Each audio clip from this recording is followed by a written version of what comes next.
जय सिया राम सभी को। आज का टॉपिक हम जो डिस्कस करेंगे वो करेंगे कलचुरी वंश और त्रिपुरी से बिलोंग करते थे। देखिए, जब भी कलचुरी वंश के बारे में बात आती है तो लोगों को ऐसा लगता है कि शायद ये कोई फॉरेन रूलर्स रहे हैं, फॉरेन इन्वेजर्स रहे हैं। और ये इतिहास की मतलब ये बहुत ही दयनीय स्थिति है कि इतिहास हमें उतना भी नहीं पढ़ाया जाता जितना दैनिक जीवन में जागरूकता के लिए महत्वपूर्ण होता है। चलिए, इसी बहाने कॉम्पिटिशन एग्ज़ाम्स की तैयारी के बहाने हम इसे पढ़ तो ले रहे हैं। कल्चरली वंस जनरली पहले आप लोकेशन देखो जनरली, और कल्चर के बारे में मैं आपको कुछ इंटरेस्टिंग चीज़ें बताने वाला हूँ। आप ये देखो, ये जब स्टार्टिंग में हमने क्या देखा था कि शुरुआत में हम देखेंगे कि गुर्जर प्रतिहारों ने इस एरिया पे शासन किया, ये वाला एरिया। लेकिन जब ये ट्रिपाटाइट स्ट्रगल चल रहा था, यानी कि त्रिपक्षीय संघर्ष चल रहा था, तो यहाँ पे पाल भी एंगेज कर रहे थे और इसमें ये राजपूत यहाँ से, ये तीनों जन मिलकर एक एरिया के लिए लड़ रहे हैं। और वो एरिया है भाई साहब कन्नौज, आपका ये वाला, सॉरी, ये और ये एक एरिया के लिए मिलके लड़ रहे हैं, ये कन्नौज, ये है डिस्प्यूट का पॉइंट। कन्नौज लड़ क्यों रहे थे? लड़ इसी वजह से रहे थे क्योंकि कन्नौज में वीक रूलर्स थे। और भाई जब आप कमज़ोर होते हैं तो दूसरे आपके ऊपर घात करते हैं और आप प्रतिघात करने की स्थिति में नहीं होते हैं। तो हम ये देखेंगे कि नागभट्ट सेकंड जो रूलर था गुर्जर प्रतिहारों का, ये फाइनली कन्नौज को अपनी राजधानी बनाने में कामयाब हो जाता है और तभी से गुर्जर प्रतिहार कन्नौज की गद्दी को अपना मेन सेंटर मान के वहां पे अपनी पॉलिटिकल एक्टिविटीज को जारी रखते हैं। यहाँ तक तो ठीक है। लेकिन जब गुर्जर प्रतिहार टूटे, जब इनकी सत्ता खत्म होती है, मतलब ये 11th सेंचुरी के आसपास, तब क्या हुआ, ये कई छोटे-छोटे, अब ये सिर्फ लिमिटेड रह गए थे इस एरिया में, और कई इनके जो छोटे-छोटे वैसल्स थे, सामंत थे, उन्होंने अपनी स्वतंत्रता घोषित कर दी थी। उसी का परिणाम है कि जैसे कि हमें चौहान, जैसे कि हमें ये गोहुल, परमार, चंदेल, ये कलचुरी के त्रिपुरी, गढ़वाल, ये हमें दिखाई पड़ रहे थे क्योंकि गुर्जर प्रतिहार जब टूटा, ऐसा मान लो गुर्जर प्रतिहार बहुत बड़ा एक पहाड़ था। तो उसके जो टुकड़े हुए, वो ये सब हमें शासक दिखाई देते हैं, चौहान, गोहिल, परमार, चंदेल, कलचुरी और ये गढ़वाल, राइट? तो उन्हीं में से एक है कलचुरी। अब कलचुरी जी है त्रिपुरी। मैं आपको इसको मॉडर्न इंडिया से आपको कनेक्ट कर देता हूँ। त्रिपुरी अधिवेशन हुआ था जहाँ का हेड, जहाँ पे अधिष्ठाता चुने गए थे सुभाष चंद्र बोस, याद करो। वो कहाँ पे? मध्य प्रदेश, जबलपुर में, तो यही वही यही त्रिपुरी है। तो कलचुरी की राजधानी क्या हुआ करती थी? त्रिपुरी हुआ करती थी। उसका इसका एक नाम और कहते हैं, डहल करके एक नाम है। ये भी बुक्स में आपको लिखा हुआ दिखता है, डहल का रीजन भी है। डहल जनरली उसका जो सोशल एंड कल्चरल सिग्निफिकेंस है, उसको डहल वर्ड से सिग्निफाई किया जाता है, और मॉडर्न में आप कह सकते हैं जबलपुर का मोटे-मोटे तौर पर आप एरिया मान सकते हैं। अब आप ये देखो, जो चंदेल है, ये चंदेल जो है, ये बुंदेलखंड के रीजन पे शासन कर रहे हैं। उन्हीं के जस्ट दक्षिण में शासन कर रहे हैं कलचुरी, जो कि त्रिपुरी के हैं। स्टेटमेंट आपको क्वेश्चन में डायरेक्ट एक बार ऐसा दिया, मैंने एक पेपर कोई देखा, शायद असिस्टेंट प्रोफेसर का एग्जाम था, उसमें यही पेपर दे दिया था कि Kalachuris ruled in the southern part of, sorry, in to the south of the Chandel, कि कल्चुरिस्ट ने चंदेलों के दक्षिण में शासन किया था। तो अब भाई, दक्षिण में किया, उत्तर में किया, ये तभी पॉसिबल है जब आपकी थोड़ी सी मैप पे कमांड हो। इसी वजह से मैं हर एक डायनेस्टी में आपको मैप जरूर दिखाता हूँ, जिससे एक बार कर लगभग लगभग कुछ चीजें आपके दिमाग पर जिससे बैठ जाएंगी। चलिए, तो चंदेलों के दक्षिण में शासन कर रहे हैं कल्चुरी त्रिपुरी के। अब एक चीज ये भी है कि जो भी राजपूत उस समय किंगडम्स रही थी, वो आपस में एक दूसरे से लड़ाई करती रही थी, और कल्चुरीज की कंटिन्यू लड़ाई मालवा के परमारों से रही। लेकिन मालवा के जो कि परमार है, जैसे कि इनिशियली हम देखेंगे मुंज परमार और बाद में आ जाएगा राजा भोज, ये इतने ज्यादा पावरफुल रूलर थे कि एक अकेला कोई वंश इनका कुछ भी करने में नाकामयाब था। दैट मीन्स ये बहुत पावरफुल रूलर्स थे। इसी वजह से हम बाद में देखेंगे कि कल्चुरी के शासकों ने चालुक्यों के साथ में मिलकर परमार्स पे अटैक करेंगे और परमाणु की जो राजधानी है धारा, उसको भी लूटेंगे। एक तो ये हो गई इनकी पॉलिटिकल एक्सपांशन, पॉलिटिकल शक्ति की कहानी क्या हो गई।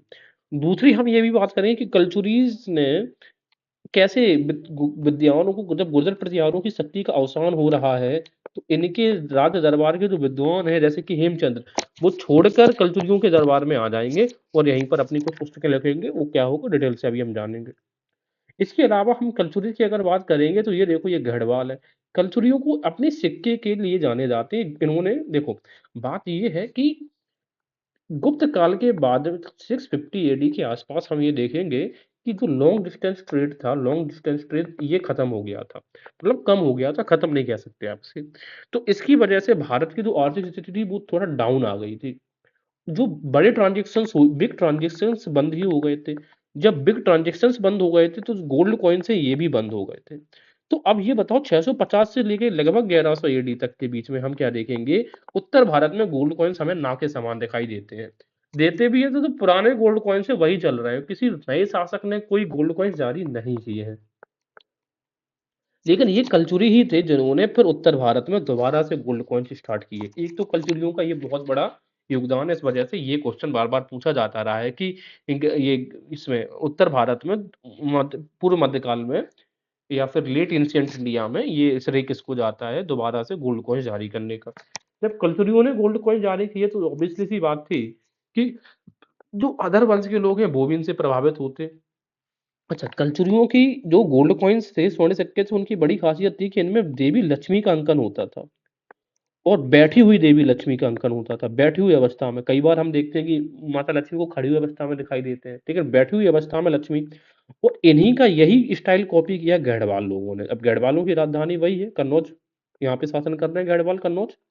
तो गढ़वालों ने भी बैठी हुई लक्ष्मी का अंकन अपने सिक्कों में दिया, लेकिन इन गढ़वालों के जो सिक्के हैं इनमें चतुर्भुज लक्ष्मी का अंकन हमें देखने को मिलेगा, यानी कि लक्ष्मी जी बैठी हुई हैं और उनके 4 हाथ हैं, राइट? तो इस प्रकार से कुछ हमने बेसिक चीजें कलचुरी त्रिपुरी के इस बारे में जाना। अब हमें थोड़ा समझने में आसानी हुई कि कलचुरीज को हम कैसे अप्रोच करने वाले हैं इस वीडियो सेशन में। आइए स्टार्ट करते हैं। तो स्टार्ट करने से पहले देखो भाई, ये चैनल स्टार्ट मेरा मकसद ये नहीं था कभी भी कि मैं मतलब एक यूट्यूब चैनल ग्रो करना चाहता हूँ। ये जनरली मैं अपने लिए जनरली रिकॉर्ड करता हूँ वीडियो सेशन। इसमें अगर आपको भी कुछ मदद मिल जाती है तो it is very good thing. और अगर आप चाहते हैं कि हाँ और मैं आप लोगों को जनरली गाइड करूँ, तो पर उतना थोड़ा सब्सक्राइबर बेस अगर होगा तो चीज़ें आसान होंगी। चलिए शुरुआत करते हैं। कलचुरी अपने को कीर्तिवीर अर्जुन का वंशज मानते हैं। अब कीर्तिवीर अर्जुन की भाई कहानी क्या है? एक कीरत अर्जुनियन नाम की आपने पुस्तक सुनी होगी, ठीक है ना?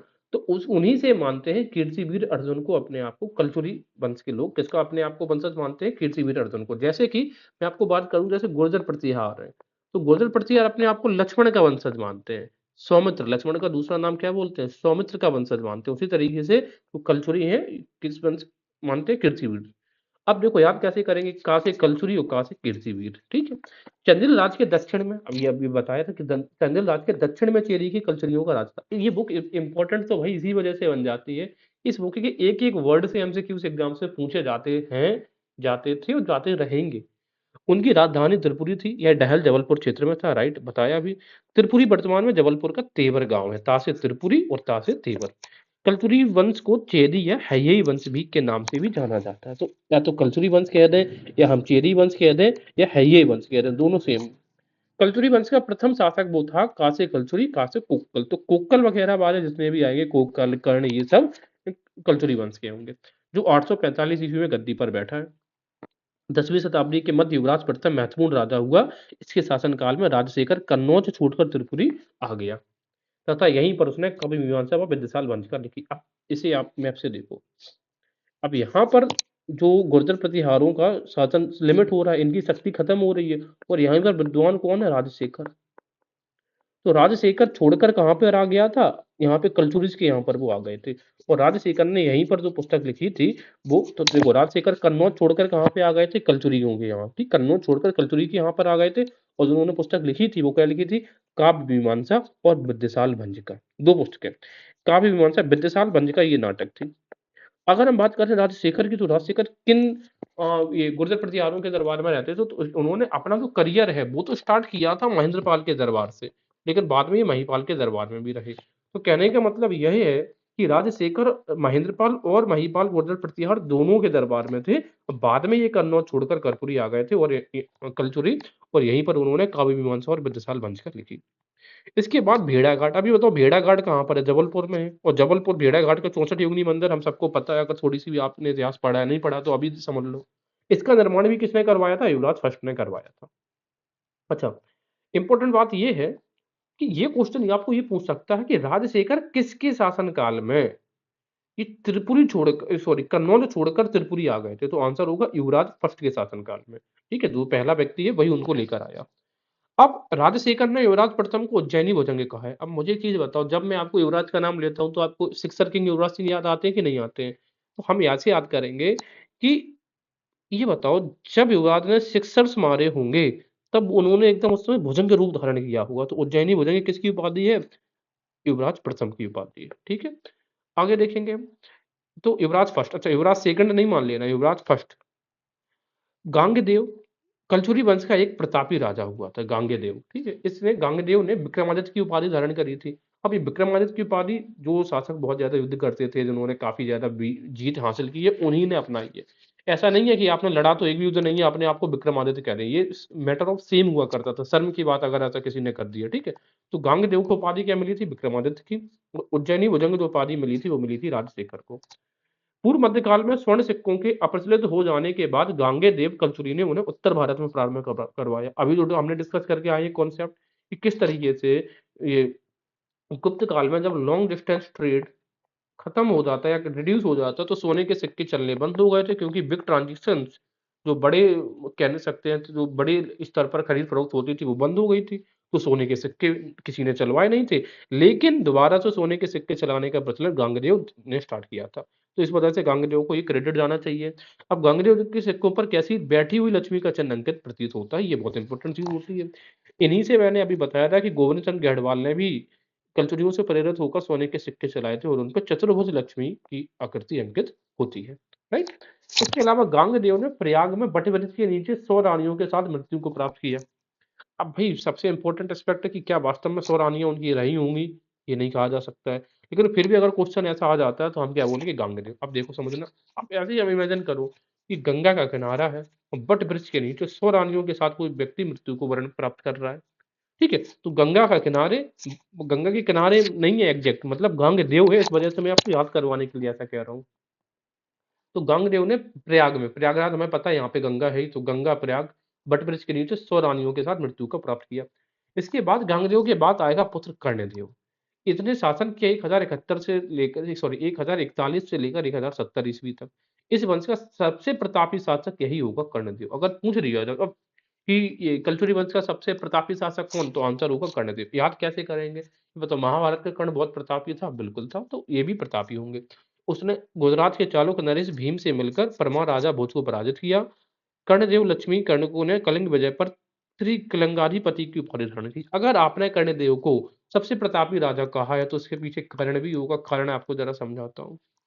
ये कलचुरी है, यहाँ पर शासन कर रहा है कर्णदेव, और चाणक्य में शासन कर रहा है भीम। अब ये दो देखो, दोनों महाभारत के नाम है, महाभारत के जो कैरेक्टर हैं।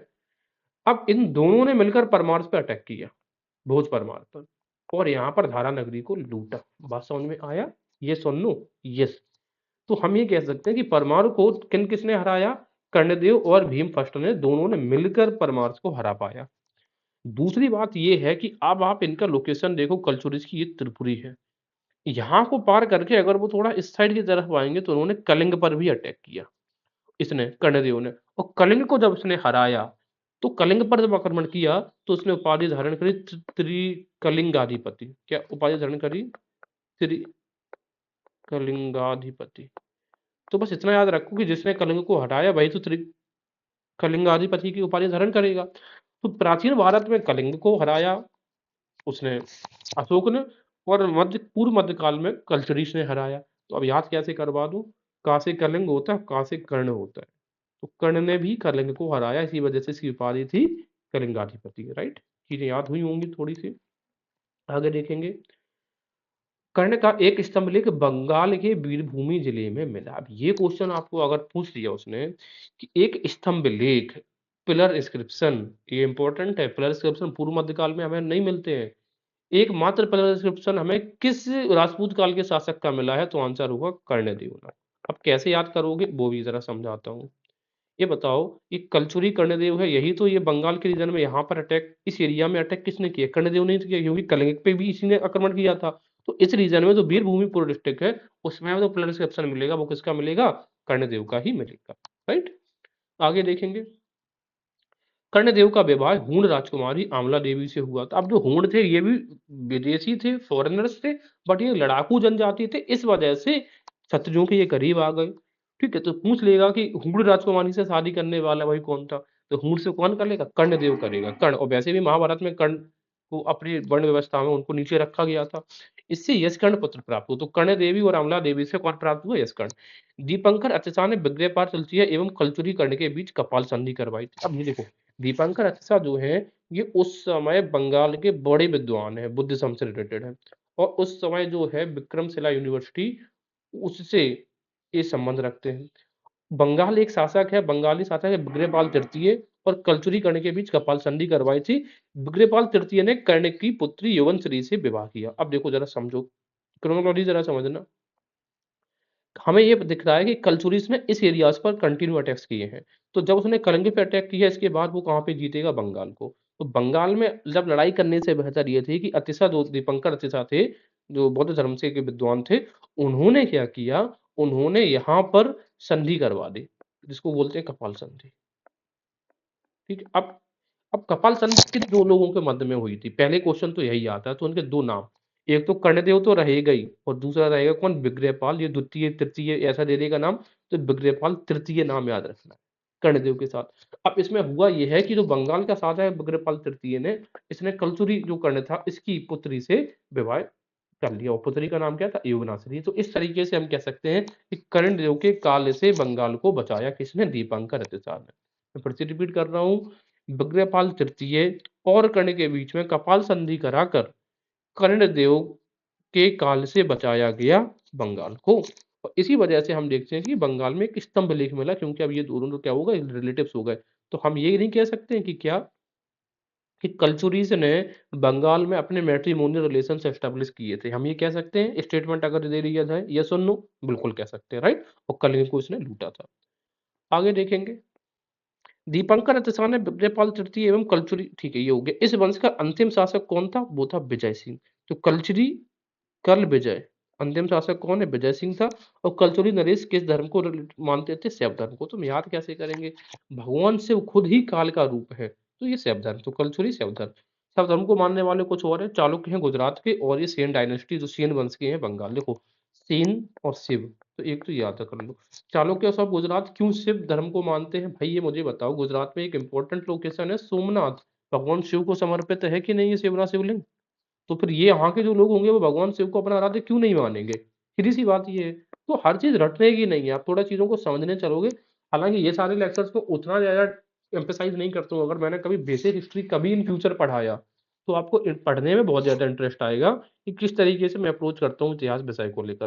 तो ये हमने थ्योरी की क्लास डिस्कस करी, अब हमारा एमसीक्यू सेशन रह गया है। चलिए अब हम आगे डिस्कस वो करते हैं। देखो, बहुत ज़्यादा एमसीक्यूज़ तो इस टॉपिक पे इनके नहीं मिले हैं, बाकी चीज़ें जो थ्योरी वाली क्लास है वही ज़्यादा बेहतर है। एक क्वेश्चन मिला है मुझे, आने वाले समय में ज़रूर हम करेंगे। तो एक पीवाईक्यू, नवोदय विद्यालय पीजीटी में क्वेश्चन 2019 में पूछा गया, अच्छा क्वेश्चन है ये। कह रहा है कि निम्नलिखित में से किस शासक ने महमूद के, वेट पेन का कलर चेंज करना चाहिए, हाँ, कह रहा है कि निम्नलिखित में से किस शासक ने महमूद के मथुरा से आगे बढ़ने पर जमकर मुकाबला किया? तो ये जो क्वेश्चन है ये अच्छा क्वेश्चन मान रहा है, क्यों? क्योंकि ये बहुत कम बुक में दिया गया है, मैंने काफी बुक्स पढ़ी उनमें नहीं है। तो इसका आंसर है कोकल द्वितीय। अब कोकल द्वितीय ये कल्चुरी रिलेटेड है वंश का। मैं आपको जरा समझाता हूँ मथुरा आक्रमण क्यों इंपॉर्टेंट हो जाता है। आप देखोगे कि मथुरा जो आक्रमण हुआ 1018 में हुआ, 12वां अटैक था मोहम्मद गजनबी का। मथुरा आक्रमण 1018 में होता है, 12वां अटैक है। अब ये क्यों है इंपॉर्टेंट? क्योंकि हम देखेंगे मथुरा के साथ साथ में यहाँ पे कन्नौज पे भी आक्रमण हुआ था। जब कन्नौज पर आक्रमण होता है, तो कन्नौज में जो शासक है वो राजपाल प्रतिहार। कौन है? राजपाल प्रतिहार। ठीक है। और लेकिन राजपाल सबसे इंपॉर्टेंट है कि जब महमूद गजनबी ने कन्नौज पर आक्रमण करता है वो, तो राजपाल प्रतिहार ने उससे लड़ाई ही नहीं लड़ी है, उसके सामने ही खड़ा नहीं हुआ है, डर के भाग गया। तो इसी बात से राजपाल प्रतिहार के इसी बात से बहुत ज्यादा गुस्से में था विद्याधर चंदेल। विद्याधर चंदेल ने कहा कि भाई तुम क्षत्रियों के नाम पे कलंक हो, तुम्हें युद्ध करना चाहिए था, तुमने लूटने दिया मथुरा और कन्नौज को। तो विद्याधर चंदेल ने 1018 में ही एक संघ बनाया, और उस संघ राजाओं के एक संघ ने राजपाल प्रतिहार की हत्या कर दी। और बाद में गद्दी पर आएगा त्रिलोचन पाल। कौन आएगा? त्रिलोचन पाल। बात समझ में आ रहा? तो अभी हम लोग क्या समझे कि जब मथुरा पर आक्रमण हुआ, तो हमें अब इस स्टेटमेंट का मतलब ये है कि क्वेश्चन पूछने वाला आपको ये जानना चाह रहा है कि आपको ये पता है, इसमें हिडन चीजें जानना चाह रहा है कि किसी ने अब वो जानना ये चाह रहा है आपको कि आपको ये पता होना चाहिए कि राजपाल ने मथुरा अटैक्स के टाइम पे कोई लड़ाई नहीं लड़ी थी। अब जब ये चीजें हो गई हैं, तो जब मथुरा पे अटैक करके जब ये मथुरा से आगे बढ़ता है, कन्नौज को लूट के जब आगे बढ़ रहा है दक्षिण की तरफ, तो फिर उसको चेक कौन करेगा? उसके सामने रेजिस्टेंस क्रिएट किसने करा? वो करा है कोकल द्वितीय ने। कोकल द्वितीय और महमूद गजनबी के बीच में एक फियर्स बैटल होता है, और इस बात की जानकारी हमें महमूद गजनबी का दरबारी इतिहासकार उथवी देता है। वो लिखता है कि मथ मथुरा को वो मैथुरा कहता है। मथुरा शहर में अनेक सुंदर और भव्य मंदिर होने की पुष्टि की है। अच्छा, एक बात और है, एक क्वेश्चन और भी पूछा जाता है कि उथवी के इतिहासकार ने मथुरा शहर में मतलब किस शहर की प्रशंसा करी है खूबसूरती में? तो मथुरा की। उसके अनुसार इसकी यानी कि मथुरा की भव्यता का वर्णन करने में सभी लेखकों की कलम और चित्रकारों की सूची बेकार हो जाएगी। ये कथन किसका है? उथवी का है। इसने महमूद के मथुरा आक्रमण के पश्चात कन्नौज पर आक्रमण करने के लिए आगे बढ़ने पर कुकल द्वितीय द्वारा व्यवधान उत्पन्न करने की भी जानकारी दी है कि कोकल द्वितीय ने लड़ाई लड़ी थी। तो एक चीज हमें याद हो गई, ठीक है। तो हमने इसमें राजपाल के बारे में पढ़ लिया कि किस तरीके से राजपाल की हत्या बिजाजा चंदेल ने करी। क्यों? क्योंकि राजपाल ने महमूद गजनबी के कन्नौज आक्रमण को रजिस्ट ही नहीं किया था। अब कुछ इंपॉर्टेंट अटैक्स अगर हम देख रहे हैं, तो 18वां आक्रमण जो 18th जो आक्रमण हुआ है, वो मथुरा और कन्नौज पर हुआ था। 20वां आक्रमण हुआ उनका बुंदेलखंड का, बा से 20, बा से बुंदेलखंड। वो 21वां जो हुआ वो ग्वालियर और कालिंजर में हुआ। इससे पहले सॉरी, मैंने उनका 18 1018 में तो हुआ था, और 18th आक्रमण था, ठीक है। तो 18वां आक्रमण मथुरा कन्नौज में, 20वां बुंदेलखंड में, और 21 में ग्वालियर कालिंजर। आने वाले टाइम पे कुछ और बुक्स में तलाश रहा हूँ जहाँ पे राजपूत काल के कुछ एमसीक्यूज और अच्छे मिल जाएं, पीवाईक्यूज में आए हुए, वो हम डिस्कस करेंगे, राइट।